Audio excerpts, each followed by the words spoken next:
हम आपके सामने लेके आए हैं यूपी ट्रिपल एससी पेट की इतिहास की क्लास। 10 दिन में 10 क्लासें और पेट पार 100%।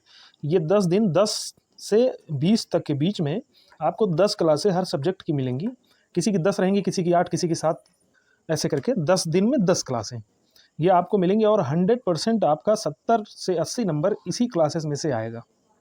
तो आज शुरू करते हैं भारतीय इतिहास। तो एक चीज़ आप देखिए, भारतीय इतिहास में आपको कौन कौन से टॉपिक पढ़ने हैं वो चीज़ आप देख लीजिए। पहला है सिंधु घाटी की सभ्यता, वैदिक संस्कृति, बौद्ध धर्म, जैन धर्म पढ़ना है आपको, मौर्य वंश पढ़ना है, सम्राट अशोक पढ़ना है, हर्षवर्धन पढ़ना है, और आपका जो है राजपूत काल, सल्तनत काल, मुगल साम्राज्य, मराठा, ब्रिटिश राज्य और ब्रिटिश राज्य सामाजिक व आर्थिक प्रभाव, इतना जो है आपको पढ़ना है। ठीक है, चलिए आगे बात करते हैं भारतीय इतिहास। ठीक, भारतीय इतिहास जो है इसमें आज आपका जो है पहली क्लास जो है बौद्ध धर्म, ये जो है आज आपकी पहली क्लास जो है ली जाएगी। चलिए बात करते हैं संस्थापक कौन थे बौद्ध धर्म के, तो गौतम बुद्ध थे। गौतम बुद्ध पहले ऐसे थे जिनकी मानव प्रतिमा पूजी गई। गौतम बुद्ध ऐसे थे जिनकी पहली मानव प्रतिमा पूजी गई थी। ठीक है, अगला बात करते हैं उपनाम इनका क्या था, शाक्य सिंह, शाक्य मुनि, तथागत और एशिया का प्रकाश पुंज। क्वेश्चन आता है एशिया का प्रकाश पुंज किसे कहते हैं, तो एशिया का प्रकाश पुंज महात्मा बुद्ध को कहते हैं। ठीक है, अगला क्वेश्चन देखिए यहाँ से, बचपन का नाम क्या था इनका, सिद्धार्थ। जन्म इनका कहाँ हुआ था, लुम्बिनी में, साल के वृक्ष के नीचे। इनकी माता जी मतलब ये ननिहाल जा रही थी और रास्ते में जो है लुम्बिनी नामक स्थान पर साल के वृक्ष के नीचे इनका जो है जन्म हुआ था। आगे बात करते हैं इनकी माता का नाम क्या था, महामाया, जो कि कोलीय गणराज्य से आती थी। इनका जो है वंश कोलीय गणराज्य से था। ये क्वेश्चन पूछा जाता है। अगला है जन्म के 7 दिन बाद इनकी माता जी का देहांत हो गया। जन्म के 7 दिन बाद इनकी माता जी का देहांत हो गया। अच्छा, इनके जन्म को किस प्रतीक से देखते हैं, तो इनके जन्म को कमल का पुष्प, जन्म जो है कमल का पुष्प और गर्भावस्था में हाथी, ये जो है दोनों प्रतीक हैं इनके। ठीक है, आगे बात करते हैं इनके पिता शुद्धोधन कौन से वंश थे, तो शाक्य वंश से, और इसी शाक्य वंश के नाम से इनका नाम शाक्य मुनि, शाक्य सिंह ये है। ठीक है, चलिए इनकी माता जी का देहावसान हो गया, तो उसके बाद इनका लालन पालन किसने किया था, तो लालन पालन इनकी मौसी प्रजापति गौतमी ने किया था, जो कि बाद में जो है इनकी सौतेली माता बनी। अगला है सर्वप्रथम कौंडिन्य नामक एक ऋषि थे, उन्होंने कहा था या तो यह चक्रवर्ती सम्राट बनेगा या फिर सन्यासी बनेगा। ठीक है, तो इसीलिए इनके पिताजी शुद्धोधन जी ने इनको जो है बहुत ही दुखों से दूर रखा था। इनका विवाह कब हुआ था, 16 वर्ष की अवस्था में इनका विवाह हुआ था और 12 वर्ष के बाद इनका जो है पुत्र राहुल पैदा हुआ। इनकी पत्नी का क्या नाम था, यशोधरा। ठीक है, गृह त्याग इन्होंने कब किया था, तो इन्होंने 29 वर्ष की अवस्था में गृह त्याग किया था। तो और गृह त्याग का प्रतीक क्या है, घोड़ा। आगे बात करते हैं गृह त्याग की घटना को क्या कहते हैं, तो महाभिनिष्क्रमण गृह त्याग की घटना को कहते हैं। अच्छा, पाली साहित्य के अनुसार जिस दिन महात्मा बुद्ध का जन्म हुआ था उसी दिन उनके घोड़े कंथक और सारथी चन्ना का भी जन्म हुआ था। ठीक है, पाली साहित्य के अनुसार, और बौद्ध धर्म में पाली भाषा में ही लिखा गया है सारा कुछ। चलिए आगे बात करते हैं आपका 4 दृश्य जो थे वो कौन से हैं। क्वेश्चन पूछा जाता है कि 4 दृश्य कौन से, इसमें से एक कोई हटा देगा और वही पूछ लेगा कि चारों दृश्य कौन कौन से थे। तो पहला था बूढ़ा व्यक्ति, जब बाहर निकले चन्ना के साथ तो पहले बूढ़ा व्यक्ति मिला, फिर उसके बाद एक बीमार व्यक्ति मिला। बूढ़ा व्यक्ति की जो है कमर झुकी हुई थी, तो उन्होंने पूछा कमर क्यों झुकी है, तो चन्ना ने बताया कि जो है सबकी कमर झुकती है जो जब बुढ़ापा आता है। बीमार व्यक्ति मिला, उसके बाद एक मृत व्यक्ति मिला, उसके बाद एक सन्यासी मिला जिसके मुख पे बहुत तेज था, बहुत शांति थी। चन्ना से पूछा ये कौन है और इतना जो है प्रसन्न मुद्रा में कैसे बैठा, तो उन्होंने कहा इन्होंने सब कुछ त्याग दिया है और ये सन्यासी हैं। तो बस यहीं से जो है सिद्धार्थ के मन में, महात्मा बुद्ध के मन में ये आया कि मैं सन्यासी बनूंगा। ठीक है, आगे जो है एक चीज़ ये है, मान्यता है कि जन्म इनका पूर्णिमा के दिन, ज्ञान भी इनको पूर्णिमा के दिन मिला और मृत्यु भी इनका पूर्णिमा के ही दिन हुआ था। चलिए आगे बात करते हैं गृह त्याग के बाद ये कहाँ पहुँचे थे, उर्वेला, गया बिहार में है ये और संपत्ति ग्राम में है।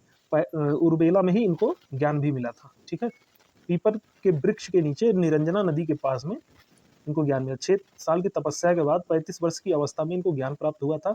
और इस ज्ञान प्राप्त को किस प्रतीक से दिखाते हैं, तो संबौद्धि प्रतीक से ज्ञान प्राप्ति को दिखाते हैं।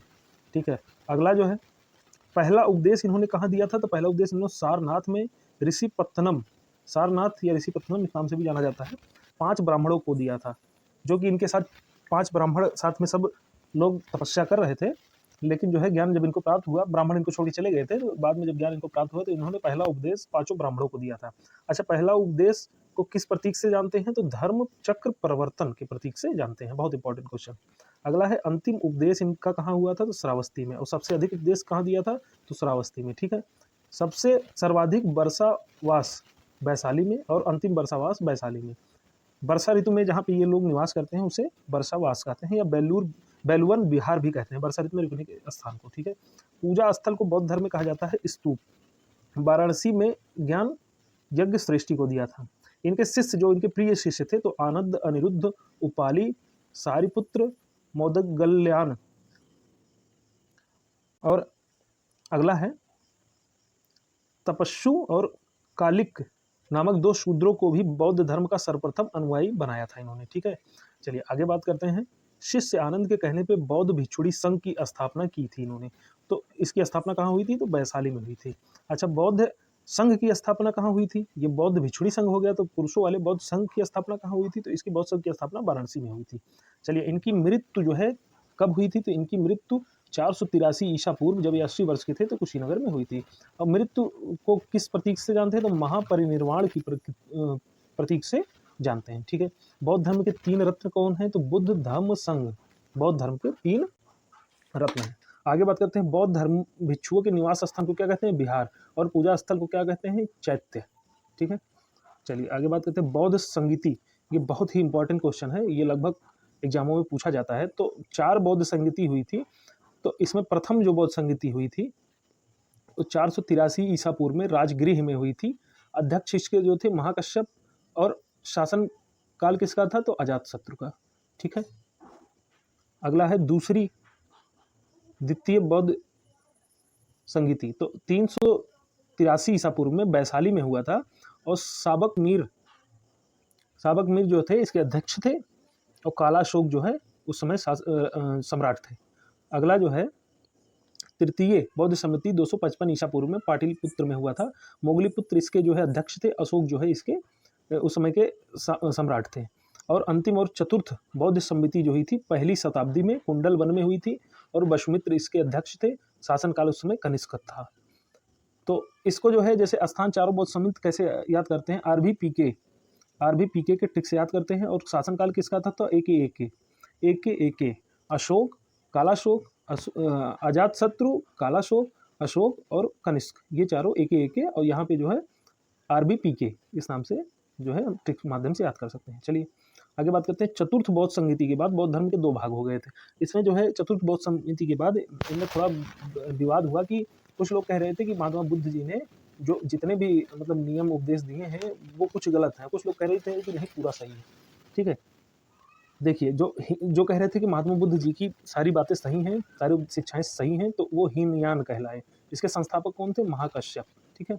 और महायान दूसरी शाखा जो है, इसमें नई शिक्षाओं को ऐड किया गया। इसके संस्थापक वसुमित्र वही हैं जो कि अध्यक्ष थे आपके जो ये चौथी संगीति हुई थी, और महाकश्यप 1ली संगीति जो हुई थी उसके अध्यक्ष थे। ठीक है। चलिए आगे बात करते हैं। महात्मा बुद्ध के गुरु कौन थे? महात्मा बुद्ध के गुरु तो बृहस्पति जो थे, वो वैदिक शिक्षा इन्होंने वैदिक शिक्षा प्राप्त की थी। आलार कलाम से इन्होंने सांख्य दर्शन, और रुद्रक पुत्रम से इन्होंने योग दर्शन प्राप्त किया था। ठीक है। आगे बात करते हैं। बौद्ध धर्म में त्रिपटक जो है पाली भाषा में है। बौद्ध धर्म में 3 जो है त्रिपटक है, सुत्त पिटक, विनय पिटक और अभिधम पिटक। 3 पिटक है। पहला जो है आपका सुत्त पिटक, तो इसको आनंद ने लिखा था। तो इसमें जो है 2 निकाय मिलते हैं, एक अंगुत्तर निकाय और एक खुदक निकाय। तो अंगुत्तर निकाय में 16 महाजनपद जो थे उस समय उनका वर्णन है, और खुदक निकाय में जातक कथाएं, जिसमें महात्मा बुद्ध की जो है जीवनी है। और कितनी कथाएं हैं इसमें? 549 कथाएं हैं। ठीक है। दूसरा नंबर है विनय पिटक, इसमें इसको जो है उपाली ने लिखा था। तीसरा जो है अभिधम्म पिटक, इसको मोगलीपुत्र ने लिखा था। चलिए आगे बात करते हैं। बौद्ध साहित्य।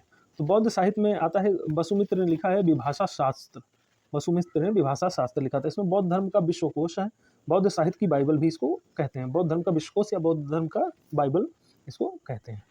अगला है दूसरा नंबर, अश्वघोष ने लिखा था सौदरानंद ब्रज सूची नामक पुस्तक इन्होंने लिखी थी। अच्छा, अश्वघोष के उपनाम भी पूछे जाते हैं, तो अश्वघोष के उपनाम क्या है? भारत का हेते, महापंडित, भारत का वाल्टेयर, भारत के पहले कवि, ये इनके उपनाम है। ये जो पूछे जाते हैं सीधा सीधा पूछे जाते हैं अश्वघोष के उपनाम क्या थे। चलिए, बौद्ध धर्म में अष्टांगिक मार्ग जो है दिए गए थे, 8 अष्टांगिक मार्ग दिए गए थे, तो जिसमें सम्यक अवलोकन, सम्यक आजीविका, सम्यक निर्धारण, सम्यक प्रयास, सम्यक भाषण, सम्यक जागरूकता, सम्यक अमल और सम्यक चिंता, ये जो है बौद्ध धर्म के 8 अष्टांगिक मार्ग हैं। इसमें से भी सीधा सीधा क्वेश्चन पूछ लिया जाता है। चलिए आगे बात करते हैं। बौद्ध धर्म के कुल सील तो 10 सील है। सील मतलब हो गया मर्यादा। बौद्ध धर्म की 10 मर्यादाएं हैं, जिसमें आपके जो इंपॉर्टेंट है, जैसे अहिंसा हो गया, सत्य हो गया, अस्तेय, इसका पूछा गया था अस्तेय क्या है, तो अस्तेय जो है चोरी ना करना। अपरिग्रह क्या है? धन संचय ना करना। नृत्य वगैरह 8-10 ऐसे हैं जो इसके जो है सील है, मर्यादा है। चलिए आगे बात करते हैं। बौद्ध धर्म के पंचशील सिद्धांत का वर्णन कहाँ होता है? तो छंदोगय उपनिषद में बौद्ध धर्म के पंचशील सिद्धांत का वर्णन है। आजीविका, अच्छा ठीक है, ये पूछते हैं आजीविका संप्रदाय। बौद्ध धर्म जब चल रहा था उसी समय जो है एक संप्रदाय था, आजीविका संप्रदाय। इसके संस्थापक कौन थे? तो मक्खिल पुत्र गोसाल, मक्खिल पुत्र गोसाल इसके संस्थापक थे। अच्छा, बुद्ध अनात्मवादी थे पर पुनर्जन्म में विश्वास करते थे। ठीक है, आगे बात करते हैं। जो महायान एक शाखा बनी थी आपकी, महायान जो शाखा एक बनी थी जिसमें नई शिक्षाओं को लागू किया गया था, जिसके जो है संस्थापक वसुमित्र हैं। तो महायान जो शाखा बनी थी उसमें भी 2 जो है वाद हो गए बाद में। एक हो गया शून्यवाद जिसे माध्यमिक कहते हैं, एक विज्ञानवाद जिसे योगाचर कहते हैं। तो इसके शून्यवाद के संस्थापक कौन थे? नागार्जुन। और विज्ञानवाद के मैत्रेय नाथ थे। ठीक है, ये भी क्वेश्चन पूछ लेता है। अच्छा, बौद्ध धर्म की पवित्र दिशा कौन सी है? तो दक्षिण दिशा, बौद्ध धर्म की दक्षिण दिशा। सबसे ज्यादा बौद्ध धर्म का प्रचार किसके शासनकाल में हुआ था? तो अशोक के शासनकाल में हुआ था। तो चलिए आज के लिए इतना ही। और बौद्ध धर्म का आपको लगभग जो है कंटेंट यहाँ से मिल गया है। आपका 99% क्वेश्चन जो है इसी में से पूछेगा, और आप आराम से इसको पढ़ के जाइए और बढ़िया से जो है पेट क्वालिफाई के, केवल पेट के लिए ही नहीं, ये आपका Delhi police, UP police, UPSI हर एक एग्जाम के लिए बहुत ही ज़रूरी है।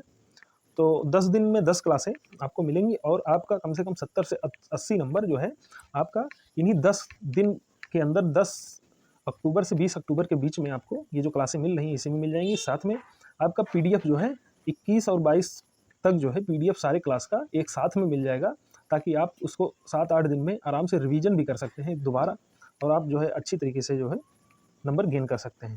तो इसी के साथ मैं विदा लेता हूँ आपसे। धन्यवाद, मिलते हैं अगली क्लास में।